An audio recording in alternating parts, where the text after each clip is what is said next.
Assalamualaikum warahmatullahi wabarakatuh. Bismillahirrahmanirrahim. Alhamdulillahirabbil alamin. Wassalatu wassalamu ala Rasulillahil amin wa ala alihi wa sahbihi ajma'in. Subhanaka la ilma lana illa ma 'allamtana innaka antal alimul hakim. Rabbi shrah li sadri wa yassir li amri wahlul 'uqdatam min lisani yafqahu qawli. Rabbi yassir wa la tu'assir wa tammim bil khair. Ustazah doakan tuan-tuan dan puan-puan semua, anak-anak semua berada dalam keadaan sehat sejahtera di bawah lindungan Allah, rahmat Allah, ya, yang dicucuri oleh Allah dengan rahmatnya insya-Allah. Tuan-tuan dan puan-puan sekalian, kita menyambung kembali tajuk pada minggu yang lepas, iaitu aku dan kehormatan diri. Ustazah ingin menggambarkan, ya, kepada saudara-saudari yang sedang mendengar, khususnya kepada para wanita, bahawa menjadi wanita solehah ini yang menjaga kehormatan diri merupakan suatu nikmat yang sangat besar.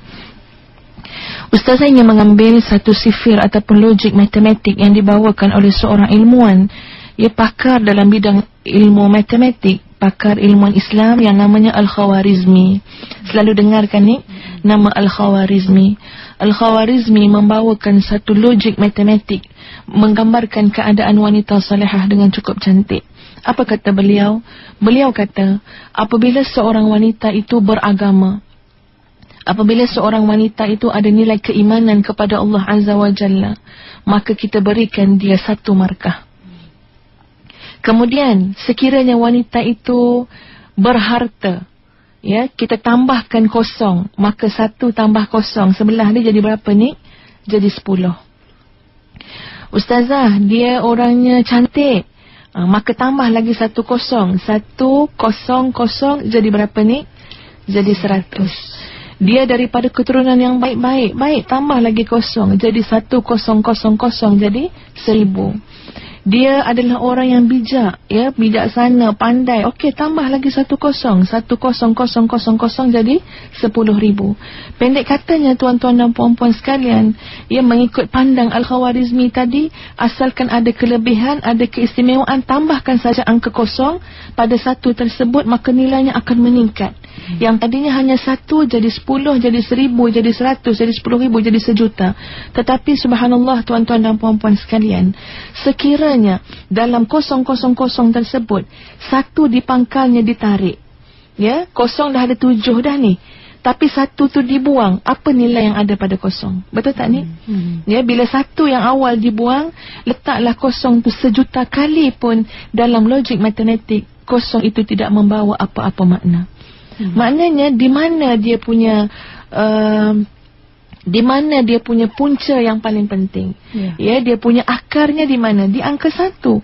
Dan angka 1 tadi diletakkan oleh Al-Khawarizmi ialah nilai keagamaan, nilai keimanan, ya, nilai syakhsiyah, nilai salihah yang ada pada seorang wanita.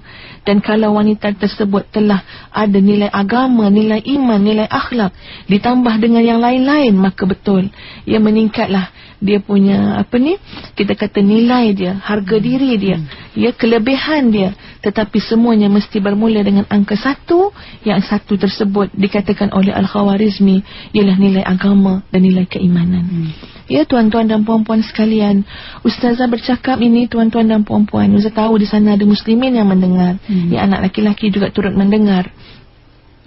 Sebab Ustazah melihat peranan kaum muslimin dalam menggilap, menyokong, mendokong, ya, wanita-wanita untuk lebih kenal dengan peranan mereka, lebih jelas dengan peranan mereka, ya, untuk mendidik wanita-wanita menjadi wanita salihah. Tidak boleh lari daripada diakui ataupun disokong oleh para lelaki di luar sana. Ya, contoh tuan-tuan dan puan-puan sekalian, Ummu Salamah tanya dengan Rasulullah sallallahu alaihi wasallam, ya Rasulullah, siapa lebih berharga, siapa lebih hebat, siapa lebih bernilai di antara bidadari syurga dengan wanita dunia? Ustazah harap tuan-tuan dan puan-puan pun cuba renung dan fikir dulu, siapa lebih hebat ni? Ya, bidadari syurga ke yang kita tahu dengan segala sifat, dengan ketaatan, dengan kebaikan, dengan kecantikan, dengan segala-galanya? Ditanya oleh Ummu Salamah, siapa yang lebih hebat, siapa lebih berharga, siapa lebih bernilai, bidadari syurga kah ya Rasulullah ataupun wanita dunia? Dan Nabi kita Muhammad sallallahu alaihi wasallam menjelaskan, jawapannya ialah wanita dunia. Lalu ditanya oleh Ummu Salamah, bagaimana ya Rasulullah, boleh wanita dunia lebih hebat daripada bidadari syurga? Dan Nabi kita Muhammad sallallahu alaihi wasallam menyambung, kerana ketaatannya kepada Allah, kerana ketaatannya kepada suami, kerana salat yang dilaksanakan, kerana puasa Ramadan yang disempurnakan. Ya, akhirnya berbalik kepada nilai solehah tadi, ketaatan kepada Allah dan ketaatan kepada semua yang Allah suruh taat, termasuk suami, ibu bapa dan sebagainya. Jadi tuan-tuan, tidakkah kita merasakan Allah mengangkat kita dengan satu tahap yang tidak akan dapat diberikan oleh mana-mana manusia dan makhluk? Allah angkat kita para wanita sekalian. Kita lebih baik daripada bidadari syurga seandainya kita menjadi wanita yang salihah, yang taat kepada Allah, taat kepada suami. Jelas peranan kita ya di dunia ini sebagai pendidik dan sebagainya. Ya tuan-tuan dan puan-puan yang ustazah kasihi sekalian, bila bercakap soal kehormatan diri, ya, dan ini adalah pendidikan yang kita nak tanam kepada anak-anak. Ada beberapa perkara yang dibincangkan ya oleh para ulama sebagai satu tarbiyah jinsiyah, pendidikan seksual ya kepada anak-anak tersebut, yang sebahagiannya telah ustazah sebut pada minggu lepas. Ya, yang pertama ialah mengajar anak-anak untuk meminta izin apabila hendak masuk ke bilik ibu bapanya pada 3 masa, iaitu selepas waktu subuh, sebelum waktu subuh, kemudian semasa tengah hari, di waktu tidur qailulah, dan juga sesudah solat Isyak. Ya, kenapa tuan-tuan dan puan-puan sekalian? Sebab kebiasaannya pada keadaan-keadaan tersebut, ya ibu ayah ni ialah suami isteri kan, ya dalam kamar peribadinya, ada ruang privasinya yang barangkali ya auratnya agak terdedah dan sebagainya, maka kita jaga jangan sampai anak-anak kita melihat keadaan-keadaan yang demikian. Sebab dalam pendidikan benda itu kadang-kadang dilihat sebagai boleh merangsang juga ya seksual anak-anak tersebut, syahwat anak-anak tersebut, ya dengan melihat perkara-perkara ataupun keadaan-keadaan yang tak sepatutnya dilihat oleh anak tersebut. Lalu Islam jaga sampai ke tahap itu, ya supaya anak-anak kita tahu ada ruang privasi yang harus diberikan kepada ibu dan ayah. Tuan-tuan, kalaulah Islam jaga sampai macam tu sekali, bagaimana dengan keadaan hari ini? Orang bukan lagi menceroboh ataupun masuk dalam bilik mak ayah, ya, dan kemudian ternampak benda-benda yang tak sepatutnya mereka nampak. Tetapi kadang-kadang hari ini memang muda-mudi sengaja pergi akses internet sana, dia masuk tengok YouTube, masuk laman-laman web yang memang dengan orang kata apa, intention, perhatian untuk melihat benda-benda yang tidak baik. Walhal begitu sekali Islam suruh jaga, ya jangan sampai ada keadaan-keadaan yang tak sepatutnya dilihat yang boleh merangsang syahwat anak-anak tersebut, yang kita harus jaga. Ya tuan-tuan dan puan-puan sekalian, itu yang pertama. Yang kedua bagaimana? Yang kedua ialah membiasakan anak, mengajar anak-anak, ya termasuk diri kita sendiri tuan-tuan dan puan-puan, untuk menundukkan pandangan dan memelihara aurat. Ya, menundukkan pandangan ini disebut dalam Al-Quran, ya, untuk kita menundukkan pandangan dalam surah An-Nur ayat 31. Wa qul lil mu'minati yaghdudna min absarihin wa yahfazna furujahun wa la yubdina zinatahun illa ma dhahara minha wal yadribna bi khumurihinna ala juyubihinna ila akhir ayat. Ya, maknanya Allah yang suruh tundukkan pandangan. Dan tuan-tuan sekalian, sebenarnya bila kita membiasakan menundukkan pandangan, ya bukanlah makna tunduk sampai terlanggar-langgar ni, tapi menguruskan pandangan. Biar pandangan kita tu tahu di mana kita nak pandang, apa benda yang kita sepatutnya tidak meneruskan pandangan pada perkara tersebut. Tuan-tuan dan puan-puan sekalian, kalau tak percaya, cubalah tuan-tuan buat seminggu dulu, uruskan pandangan. Ya, kita cari pandangan, biar pandangan yang halal, pandangan yang patut kita lihat, pandangan-pandangan yang kita sifatkan sebagai tidak ada kaitan untuk kita lihat, ya, tidak bermanfaat, sia-sia, apatah lagi yang haram, kita jauhkan. Apa yang kita akan dapat daripada menundukkan pandangan? Yang pertama sekali ialah kemanisan iman. Iman ni ada rasa dia, tuan-tuan, manis rasa dia. Dan kalau kita menundukkan pandangan kerana Allah, menguruskan pandangan kerana Allah, Allah berikan terus rasa manis iman tersebut dalam hati. Allah berikan terus rasa manis zikrullah dalam hati. Sebab kadang-kadang ada orang bertanya, ya, ataupun ustaz ni pun kadang-kadang berfikir juga, kenapa kita zikir tapi tak terasa manis? Kenapa kita zikir tapi masih lagi keadaan hati kita berkeluh kesah? Cuba tuan-tuan, uruskan pandangan, tunjukkan pandangan. Ya, kita melihat pada benda yang perlu sahaja. Ya, pada benda yang tidak mendatangkan maksiat yang haram dan sebagainya.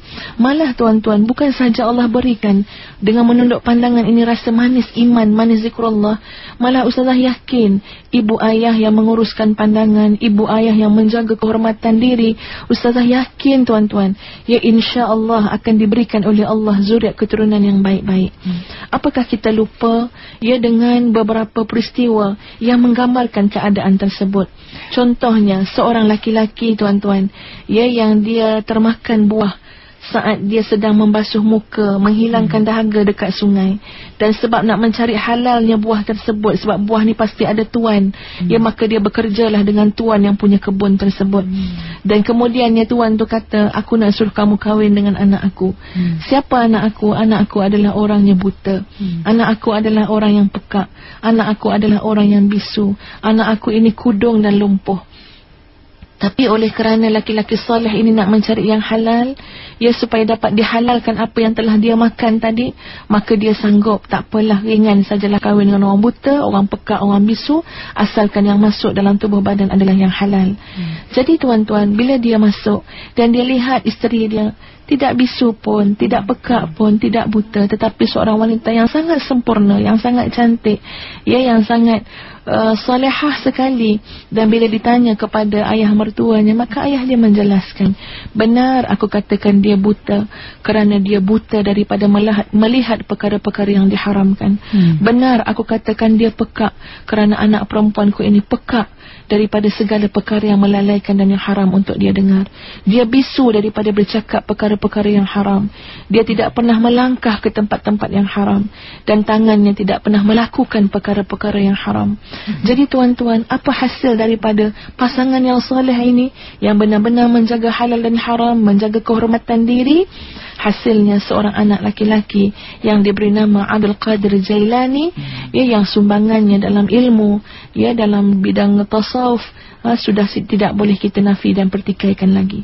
Ya, tuan-tuan dan puan-puan sekalian, sebab tu kadang-kadang ustazah pun merasakan, ya, kita bukanlah semata-mata kehilangan Umar Abdul Aziz, ataupun kita bukan semata-mata kehilangan Abdul Qadir Jailani, tetapi tuan-tuan, dalam dunia hari ini yang lebih parah lagi, kita kehilangan ibu kepada Umar Abdul Aziz, kita kehilangan ibu kepada Abdul Qadir Jailani, ya, di mana seorang ibu yang benar-benar menjaga kehormatan diri, kemudian mendidik anak-anak di atas jalan Allah, dan nanti insya-Allah anak-anak itu akan jadi ulama di zaman mereka. Ya, sebab itu kita kena tanyakan, ya, sebagai ibu, bagaimana kita harus didik, apa sumbangan kita kepada masyarakat. Ya, jangan kita nampak sumbangan pada masyarakat, agama, bangsa dan negara ini dalam bentuk pekerjaan kita yang bergaji itu saja. Sebenarnya ketika mana Allah mengangkat kita menjadi seorang ibu, walaupun tak nampak apa gajinya, tapi ganjaran di sisi Allah sangat tinggi, sangat bernilai, dan ini adalah sumbangan yang sangat besar dalam masyarakat, kita mendidik anak-anak untuk menjadi ulama di zaman mereka. Ya, tuan-tuan sekalian, dalam menundukkan pandangan ini kita nampak sangat macam mana Nabi SAW menekankan soal tersebut. Ya, apabila sahabat Nabi Al-Fadl bin Abbas, ia melihat seorang badui yang membawa anaknya di belakang binatang tunggangan dia. Ya, dia bersama dengan Nabi SAW dan badui ini dengan anak perempuannya. Dan bila Nabi melihat, walaupun Nabi sedang bercakap dengan ayah perempuan tersebut, tapi Nabi dalam masa yang sama sempat melihat gelagat Al-Fadl bin Abbas. Dan dia melihat Al-Fadl melihat kepada kepada anak perempuan tersebut. Lalu dalam keadaan walaupun Nabi sedang berurusan dengan ayahanda kepada perempuan tersebut, Nabi tetap memalingkan wajah Al-Fadl bin Abbas. Kemudian dah dipalingkan, dipandang lagi oleh Al-Fadl bin Abbas, dipaling lagi oleh Nabi SAW. Ia nak menunjukkan, tuan-tuan, kalau benar kita ini umat Muhammad, ya benar-benar kita nak menjadi orang yang soleh dan solehah, persoalan pendidikan tentang membiasakan, menguruskan pandangan ini bukan perkara-perkara yang enteng. Ya, dan bila kita sebut tentang menguruskan pandangan, ya, para ulama dalam bidang pendidikan juga menyebut soal memelihara aurat yang sangat ditekankan dalam Islam. Dan bila masa anak-anak dididik untuk memelihara aurat, ya, tentang masalah menutup aurat ini, kita harus biasakan anak-anak tersebut, tak kira lelaki ataupun perempuan, seiring dengan perintah mengerjakan solat. Sebab dalam solat kena tutup aurat, betul kan ni? Ya, tak sah solat tak tutup aurat. Sebab itu seiring dengan pendidikan, membiasakan, melatih, mendidik anak-anak untuk solat, seiring dengan itu adalah pendidikan yang membiasakan perintah untuk anak-anak menutup aurat. Ya, walaupun belum balik lagi, belum wajib lagi, tapi telah dibiasakan. Tak ustazah memuji anak-anak zaman sekarang. Ya, agaknya kadang-kadang lebih baik daripada kita dulu ni. Kita dulu masa darjah 2, darjah 3, ya, tak adalah tutup aurat lagi. Duk main lagi, tarik pinang, ya, pelepah pinang dengan kawan-kawan lelaki zaman dulu lah. Tapi subhanallah, anak-anak zaman hari ni bagus, ya. Kadang-kadang darjah 1, darjah 2, bila kata nak keluar je, dia akan cari kain tudung dia. Ya, sebab itu kebiasaan tu penting, ya, kebiasaan, ya, latihan, pendidikan. Dan kalau dia melihat ibu ayahnya menjaga aurat dengan baik, insya-Allah tuan-tuan, tak perlu kita nak suruh-suruh sangat, dia akan melihat dan dia akan terikut sekali. Ya, dia akan terikut sangat. Sampaikan anak, pernah dulu anak ustazah, ya, umur mungkin 2-3 tahun je. Ya, kalau dia nampak kita pakai tudung, dia tahulah kita nak keluar. Ya, kalau dia nak ajak kita ke mana-mana pun, dia akan ambil tudung kita dalam bilik, ya, dia nak ajak kita ke mana-mana. Maksudnya, ya Allah, tanpa perlu kita cakap, tapi subhanallah, Allah telah mudahkan kerja kita dengan kita membiasakan anak-anak dan dia melihat kita menjaga aurat. Ya, tuan-tuan sekalian, mungkin ustazah boleh buka, ya, perbincangan ini kepada saudara-saudari sekalian di luar sana, insya-Allah. Ya, insya-Allah. Boleh tembusi talian kita 0362051500. Kita kongsikan persoalan daripada rakan-rakan pendengar kita, dan mungkin saya dapat berkongsi soalan dari rakan Facebook yang bertanyakan bagaimana cara nak bersihkan lintasan hati yang tidak baik. Ustazah, mungkin lari sikit dari tajuk kita. Baik. Hati kita ni, tuan-tuan dan puan-puan sekalian, dia hidup, ya, dan dia berbolak-balik lebih daripada seperti mana kita melihat air yang sedang menggelegak. Ya, berbolak-baliknya hati. Sebab itu kita kata, ya, doa kita, ya muqallibal qulub, tsabbit qulubana ala dinika wa ala ta'atika wa ala zikrik. Ya Allah, tolonglah ya Allah, ya, tetapkan hati ini untuk taat pada kamu, ingat pada kamu, ya, untuk sentiasa berada di atas jalanmu.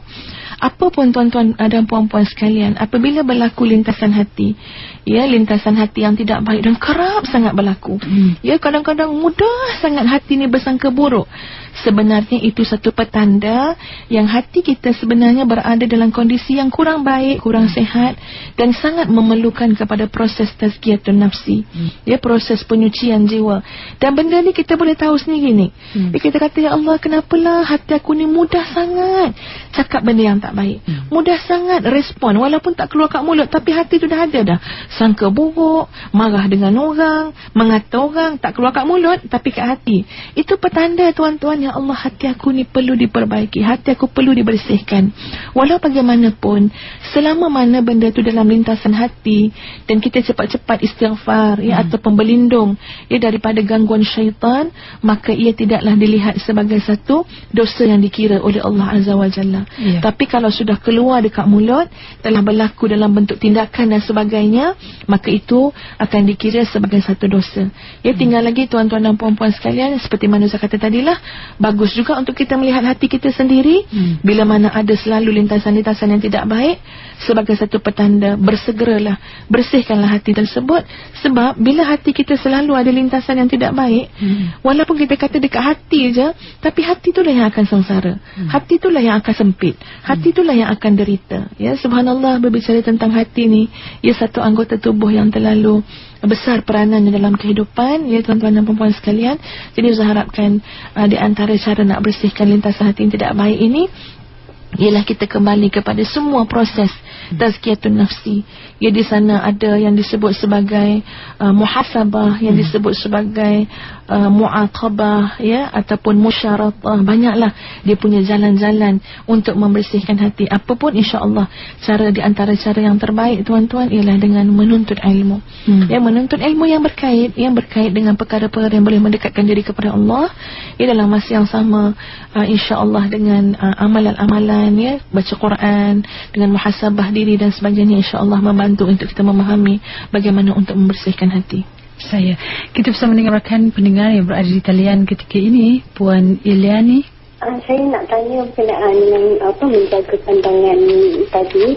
Contohnya kalau dalam bekerja, jadi dalam suasana yang agak bercampur dengan lelaki, dengan bukan Muslim. Jadi tentu bukan Muslim tak tahu sangat tentang maksudnya kita harus menjaga pandangan dengan lelaki terutamanya. Jadi dalam hal ni macam mana untuk saya menjaga pandangan bila berurusan, bila bercakap dengan lelaki di tempat kerja, terutama dengan non-Muslim yang tidak tahu hukum agama Islam kan. Jadi terima kasih Ustazah. Baik, kita ambil satu lagi Ustazah, ya, dari Puan Hindun dari Seremban. Apakah patut kita gembur-gemburkan majlis pemewahan perkahwinan untuk orang wanita itu? Di mana letaknya harga serta nilai wanita itu? Itu je. Baik, dua soalan. Baik, terima kasih sekali kepada kedua-dua yang bertanya. Dan insya-Allah saya cuba berikan pandangan Ustazah. Yang pertama sekali, Ustazah suka dengan soalan tu.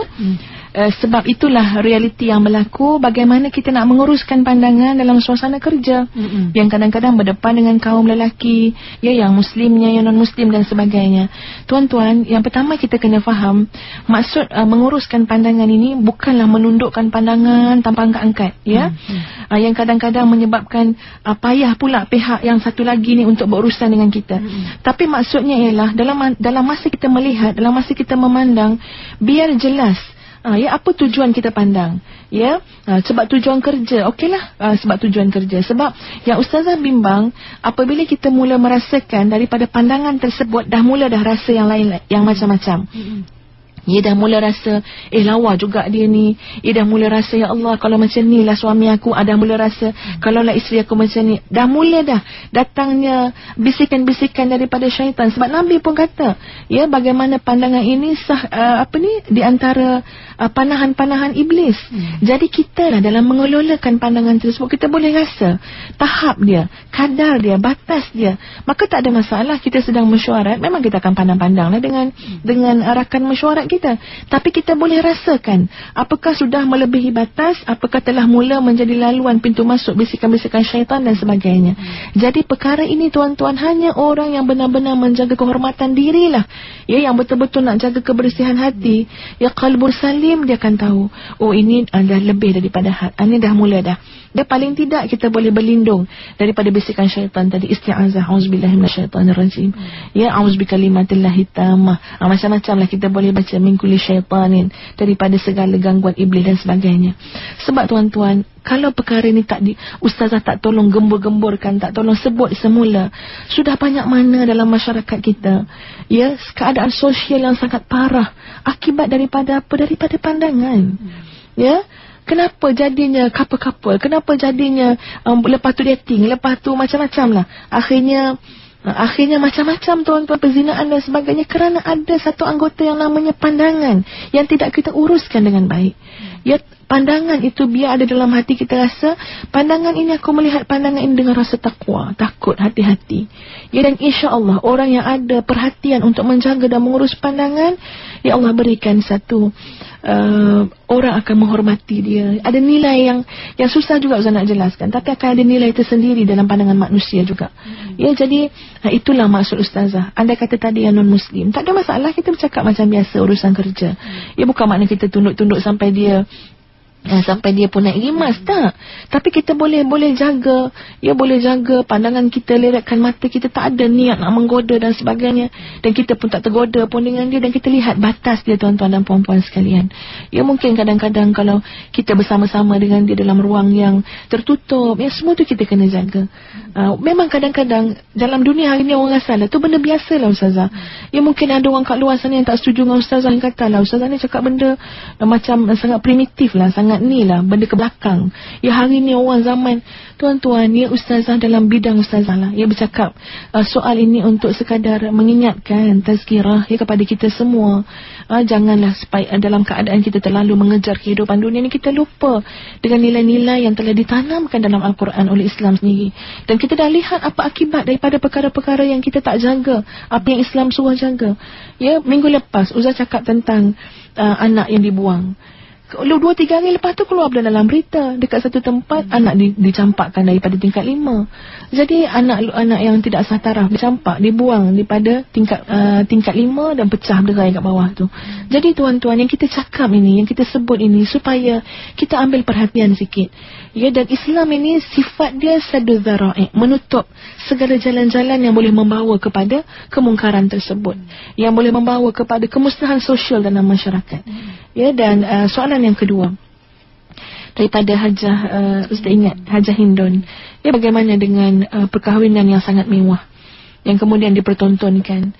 Ya, kembali kepada budaya dalam masyarakat kita, dan Ustazah mengharapkan suara kita, suara orang-orang yang memahami Islam, ya, suara orang-orang yang ada roh Islam yang tinggi dalam jiwa dia, suara itu kena dilantangkan.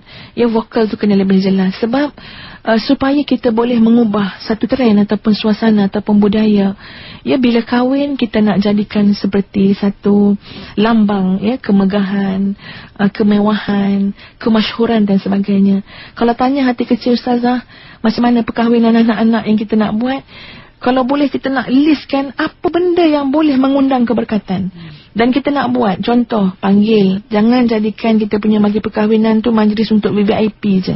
Ya, tak panggil pun, tak undang pun orang-orang miskin, tak undang pun anak-anak yatim. Jadi kita fikir, antara majlis yang berkat tu kena panggil anak yatim, kena panggil orang miskin dan sebagainya. So kita tulis dalam kita punya perancangan perkahwinan anak kita akan panggil orang-orang ni. Ya, sebab kita nakkan nilai barakah. Nilai barakah, nilai berpanjangan tuan-tuan sampai akhirat, biar subur segala kebaikan. Kemudian yang kedua, tidak ada pembaziran. Ya, yang ketiga, bersederhana. Yang keempat, jelas dengan syariat Islam. Ya, tidak ada pendedahan aurat dan sebagainya. Dan semua ini kembali kepada soal kita memahami tak tentang kehormatan diri. Tuan-tuan dan puan-puan sekalian, minta maaf saya sebut, Ustazah melihat kita hari ini ada suara-suara yang nak supaya memartabatkan wanita, memperkasakan wanita, nak letakkan wanita di tahap yang satu tahap yang sangat tinggi. Soalannya, apakah Islam tidak letak wanita pada tahap yang sangat tinggi? Islam dah letak. Allah dah angkat kita. Tadi kau saya bacakan yang hadis tadi. Lebih baik tuan-tuan daripada bidadari syurga, sekiranya kita taat kepada Allah, ya, kita jaga segala hukum hakam Allah Azza wa Jalla. Ya, suara-suara itu kuat. Ya, nakkan itu, nakkan ini, tak ada masalah. Ya, kita minta hak kita, tak ada masalah. Cuma Ustazah fikir satu benda, bila mana wanita dieksploitasi, ya, diperdagangkan dan sebagainya, dia akan kembali kepada soal yang pertama, mesti wanita itu sendiri. Sebelum kita menyalahkan pihak lain, menyalahkan orang lelaki, menyalahkan pihak berkuasa, sebelum yang lain-lain, mesti nilai yang ada pada wanita itu sendiri. Sebab tu Zah melihat ada dua perkara kena angkat daripada wanita. Yang pertama ialah kejahilan, yang kedua adalah kemiskinan ataupun kefakiran. Dua perkara ni boleh jadi punca tuan-tuan eksploitasi wanita. Yang pertama tadi jahil. Kenapa jadi perkahwinan mewah begitu sekali, yang mendedahkan aurat, yang dipertontonkan auratnya kepada ramai orang? Kalau kita tengok dengan pandangan pandangan yang kasihan ni. Sebab kita tahu nilai apa yang nak dipertontonkan, nilai apa yang nak dicari, dan kita tahu betapa fanaknya benda-benda yang sedang berlaku tersebut. Sebab apa? Sebab kejahilan. Dan ustazah percaya kalau wanita diberikan pendidikan yang baik, ia diberikan ilmu untuk menjaga kehormatan diri, ilmu untuk mendekatkan diri kepada Allah, ilmu tentang kehidupan yang sebenar dilalui, kehidupan dunia dan akhirat, ustazah percaya dengan sendirinya wanita itu akan terfikir untuk menguruskan hidupnya dengan lebih baik. Jadi yang kedua tadi, kemiskinan. Ya, banyak sebab kadang-kadang wanita ni terdedah kepada bermacam-macam maksiat dan kemungkaran kerana faktor ekonomi. Ya, suami pun tak bagi nafkah dan sebagainya. Jadi kalau kita dapat mempertingkatkan tahap sosioekonomi seorang wanita, sebenarnya kita membantu untuk dia menjaga maruah diri dengan lebih baik, insya-Allah. Insya-Allah. Baik, kita raikan soalan dari pemanggil Puan Laila dari Rawang. Assalamualaikum Ustazah. Saya nak bertanya tentang menjaga pandangan ni kan.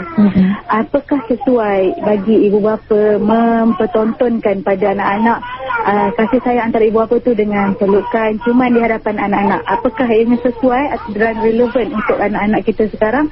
Dan sekiranya ianya tidak sesuai, apakah ia akan memberi kesan yang buruk ataupun baik kepada anak-anak kita? Terima kasih Ustazah. Assalamualaikum. Waalaikumsalam warahmatullahi. Satu lagi Puan Hasnah dari Seremban. Saya sebenarnya ada masalah rumah tangga. Ya, saya. Suami saya dia nak kahwin lain. Hari itu saya cakap dengan dia, memang saya izinkan dia bagi kahwin, tapi masalahnya dia semayang pun tak cukup 5 waktu. Bila saya cakap, buatlah dulu apa yang patut. Dah kahwin ke belum? Saya tak izinkan dia kahwin. Saya macam saya lawan hukum Islam. Kalau Islam dia kahwin 1, 2, 3, 4. Tapi dia nak kahwin 2 saya tak izinkan. Habis tu macam mana saya hadapi keadaan macam ni? Bagi je lah kahwin. Okay, satu lagi Puan Nur, boleh Ustazah? Saya mohon pencerahan dari Ustazah lah masalah tentang pemakaian muslimah ni. Saya memang begitu teruja nak pakai pakaian muslimah, tapi suami ni agak suka menerima. Saya tak tahu kenapa. Banyaklah benda yang banyak saya nak lakukan, macam amal ibadat sunat, nak pergi belajar Al-Quran dan sebagainya. Kemudian tu kalau ada function tu, dia akan tanya, dia akan susun pakaian saya. Saya jadi rasa sedih sangat, kekisan sangat. Saya takut dia akan menjejaskan segala amal ibadat saya. Kemudian tu saya takut Allah tak terima, Allah tak mampu menerima apa sahaja doa saya disebabkan pemakaian saya yang kurang untuk aurat ni. Saya mohon pencerah bantuan dari Ustazah. Sekian, Assalamualaikum. Waalaikumsalam. Baik, kita ada 3 soalan sebentar tadi Ustazah. Baik, terima kasih pada yang bertanya. Soalan daripada Puan sebentar tadi, ia nak pakai pakaian muslimah, tapi ini kalau tak silap Ustazah, sebab saya tak dapat dengar dengan jelas di sini, ya. Nak pakai pakaian muslimah tapi tak dapat sokongan suami. Betul macam tu ni, ya. Baik, tuan-tuan dan puan-puan sekalian, Ustazah harap kita jelas, ya, bila mana kita memilih untuk menjadi wanita solehah dengan segala hukum hakam yang ditetapkan oleh Allah Azza wa Jalla, maka yang kita lakukan itu adalah kerana Allah Azza wa Jalla. Ya, bukan untuk dihargai suami, bukan untuk mendapat perhatian suami dan sebagainya, tetapi kita lakukan itu kerana Allah. Sebab tu Ustazah harap soal niat ini betul-betul jelas. Sebab tu tadi kita kata ilmu tu penting sangat bagi seorang wanita. Ya, biar kita jelas dengan niat tersebut, dan yang berlaku di keliling kita ni, kita anggap inilah sebagai satu ujian kepada niat murni yang sedang berlaku dalam jiwa kita. Ya, tuan-tuan dan puan-puan sekalian, Ustazah teringat dengan kisah Ummu Salamah. Ummu Salamah dalam peristiwa hijrah. Ummu Salamah berniat untuk berhijrah. Dalil Ummu Salamah berniat untuk berhijrah bila mana dia kata dengan Abu Salamah, aku dah ikut sekali. Dan dia bawa anak kecil ketika itu Salamah. Dia betul-betul berniat nak bersama-sama dengan kaum muslimin. Dia bersama-sama dengan Nabi SAW untuk berhijrah daripada Mekah ke Madinah. Tuan-tuan, apa yang berlaku? Sebaik saja berniat, Allah datangkan ujian. Dia datanglah kabilah. Yang pertama sekali kabilah daripada kabilah Abu Salamah sendiri. Ya, datang kabilah daripada Ummu Salamah juga. Ummu Salamah dulu datang, ya, kemudian dia kata, kamu bolehlah Salamah nak ikut Muhammad tu, tapi kamu aku ambil. Maka diambillah Ummu Salamah, dia bawa lari, diculik dan sebagainya dengan anak tersebut. Kemudian datang pula kabilah daripada Abu Salamah, kabilah Bani Asad, tak silap Ustazah. Ya, ambil pula anak tersebut. Dia kata, ini keturunan kami. Kamu kabilah Ummu Salamah nak ambil perempuan ni, ambillah, kami akan ambil anak ni. Maka terpisah tuan-tuan, hampir setahun dalam riwayat terpisahnya Ummu Salamah daripada anak dan isteri dan suami. Tadi kita berbalik kepada kerana niat yang tulus, yang murni, dan Allah uji atas niat tersebut. Tapi selepas beberapa ketika mana Ummu Salamah bertemu kembali dengan anaknya, dipulangkan semula anak dia, Ummu Salamah dan anaknya terus dengan niat yang murni yang hampir setahun itu meneruskan hijrah berdua saja, Ummu Salamah dengan anak. Kemudian datanglah bantuan daripada Allah Azza wa Jalla dalam bentuk ada seorang lelaki yang menunjukkan jalan dan sebagainya. Yang Ustazah nak tekankan tuan-tuan, kita kena faham, bila kita berniat dengan niat yang murni, niat yang ikhlas kerana Allah, pasti niat itu pun akan disaring oleh Allah untuk melihat sejauh mana benarnya, sejauh mana jujurnya. Supaya kita pun boleh melihat sejauh mana benarnya niat kita. Sebab kadang-kadang kita cakap saja, tapi dalam lubuk hati kita yang paling dalam, Allah Azza wa Jalla yang lebih mengetahui, dan benda itu diperlihatkan dengan mudah melalui ujian-ujian ke atas niat yang kita telah tanam dalam jiwa kita tadi. Jadi tuan-tuan dan puan-puan, khususnya pada ibu yang bertanya tadi, kita niatkan kita menutup aurat, kembali kepada pakaian muslimah yang penuh dengan kemanisan tuan-tuan bila kita berpakaian dengan pakaian-pakaian tersebut. Jadi kita akan rasa hati kita tenang, kita akan rasa lebih terjaga. Apakah kita tidak boleh memikirkan bagaimana indahnya kalau kita berjalan dinaungi oleh rahmat Allah, ya, dengan para malaikat. Tapi kita buat apa yang Allah suruh buat, ya, atas muka bumi ini sebagai ujian untuk kita semua. Soal suami tuan-tuan, bincang dengan baik-baik. Kadang-kadang kalau kita tak bincang dengan bincang cara baik, dia layan dia dengan baik, buatlah sesuatu yang jauh lebih baik daripada keadaan kita sebelum kita berpakaian dengan pakaian yang benar-benar menepati syariat. Sampai suami kita nampak, wah, Masya Allah, bagusnya. Ya, dulu semasa dia mendedahkan aurat, dia tak berapa layan pun aku dengan baik, cakap pun kasar dan sebagainya. Tapi bila dia telah mula menutup aurat mengikut garis panduan Islam, dengan satu pakej perubahan dalam diri. Sebab pada Ustazah, bukan aurat saja yang kena tutup, ya, untuk jadi wanita solehah ni pakej tuan-tuan, akhlaknya juga, akidahnya, syariatnya.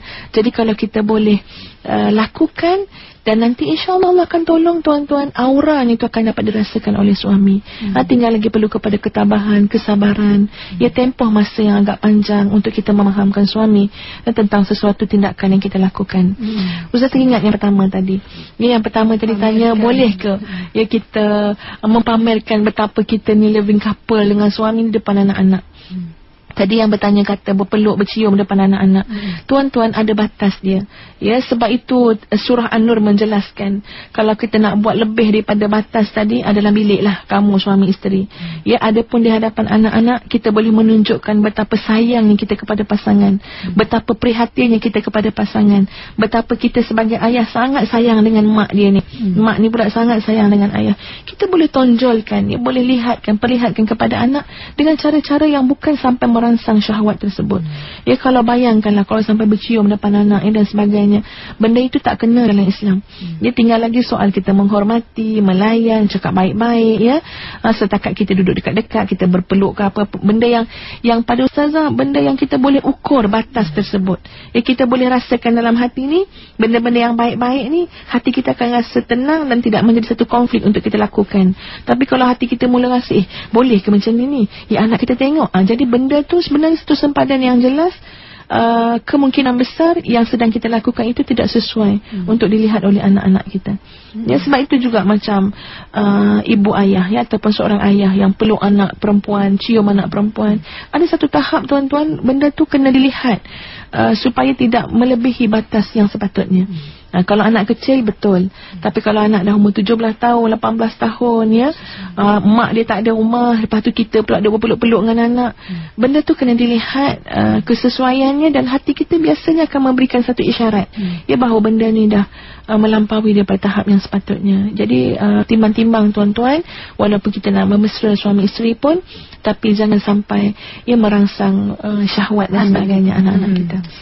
tidak begitu manis. Baik, soalan poligami tadi, ya, Ustazah, kira tuan-tuan dan puan-puan sekalian ni mungkin untuk kes-kes yang tertentu, ya, kalau kita nak jawab dalam talian ni pun mungkin tidak lengkap, ya, tetapi Ustazah jawab secara general sajalah.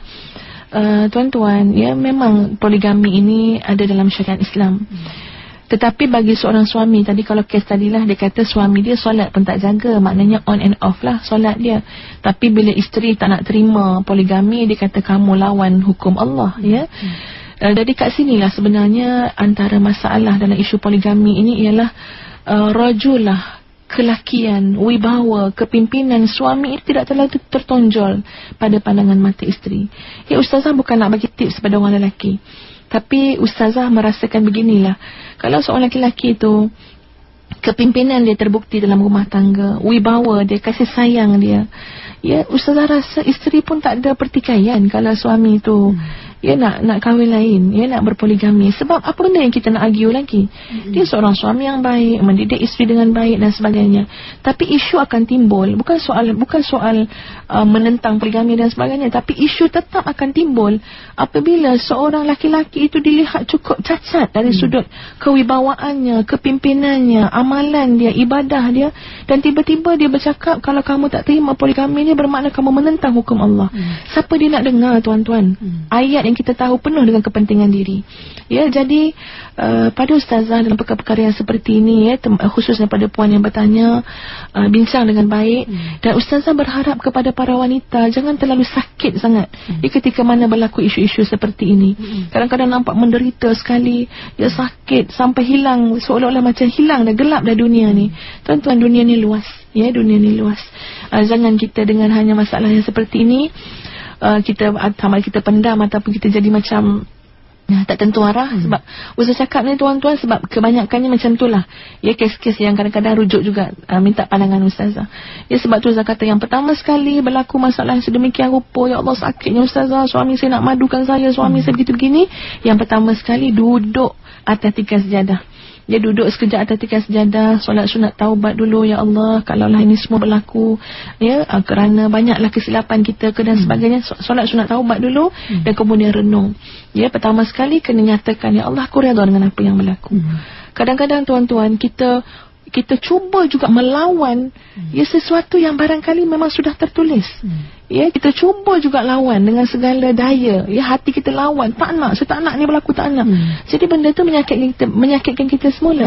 Lebih baik kita cakap dengan Tuhan, ya Allah, kalau ini sebahagian daripada takdir kamu, kau bagikan aku kelapangan, kau berikan aku ketabahan.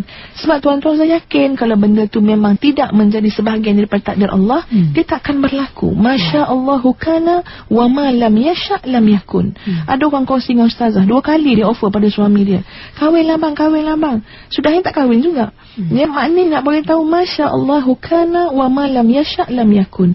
Apa yang Allah nak, itulah yang berlaku. Apa yang Allah memang tak nak berlaku, tidak akan berlaku. Lebih baik kita berhubung dengan Allah, mohon keredaan, ya, mohon ketabahan hati, dan insya-Allah Allah akan pandu ikhtiar kita sesuai ya dengan pimpinan, bimbingan dan redha Allah Azza wa Jalla. Jangan kita cari makhluk dulu, kemudian kawan kita pun api-apikan kita, ya, mulalah mengadu domba dan sebagainya, keadaan akan menjadi bertambah rumit. Ya, Ustazah harap wanita-wanita di luar sana, kita semua termasuk Ustazah, bijak ya dalam berfikir, bijak dalam bertindak, ya, sebab di mana-mana pun tuan-tuan, poligami ni sebahagian daripada ujian jugalah, ya, ujian amanah ni, tanggungjawab dan sebagainya, termasuk seperti mana ujian-ujian yang lain juga. Wallahualam. Saya pernah kita dapat mengurus hati kita dengan matang dan juga insya-Allah berpandukan apa yang Al-Quran dan juga hadis. Ustazah, ya? Ya, saya. InsyaAllah kita mendapat keredaan Allah dunia dan juga akhirat. Nampaknya sampai di sini dulu pertemuan kita pada hari ini dalam rancangan Isra-T. Mungkin sebelum kita menutup pertemuan kita, Ustazah. Baik, Ustazah kira untuk tajuk ini adalah siri yang terakhir. Jadi Ustazah akan sebutkan saja tanpa huraian lah tuan-tuan, ya.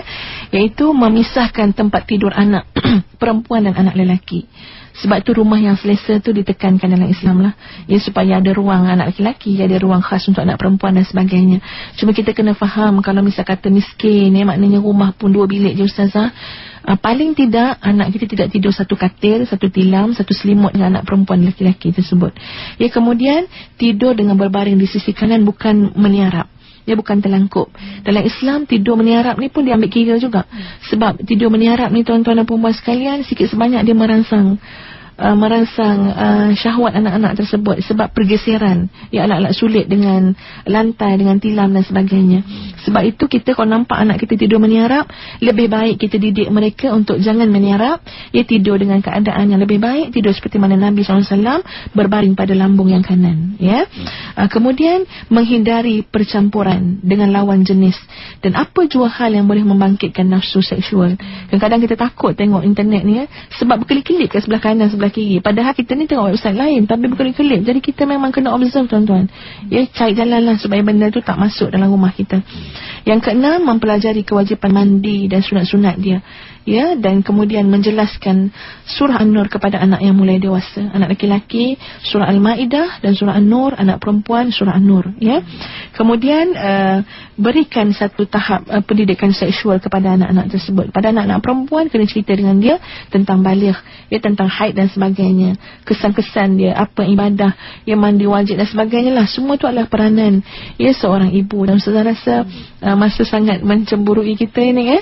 InsyaAllah apapun, kalau ada benda yang saya rasakan sangat penting untuk dikongsikan, insyaAllah, ya, panjang umur kita tuan-tuan. Kita berjumpa lagi pada minggu hadapan, ya, untuk sebuah perkongsian yang mudah-mudahan Allah rahmati kita semua, insyaAllah. Assalamualaikum.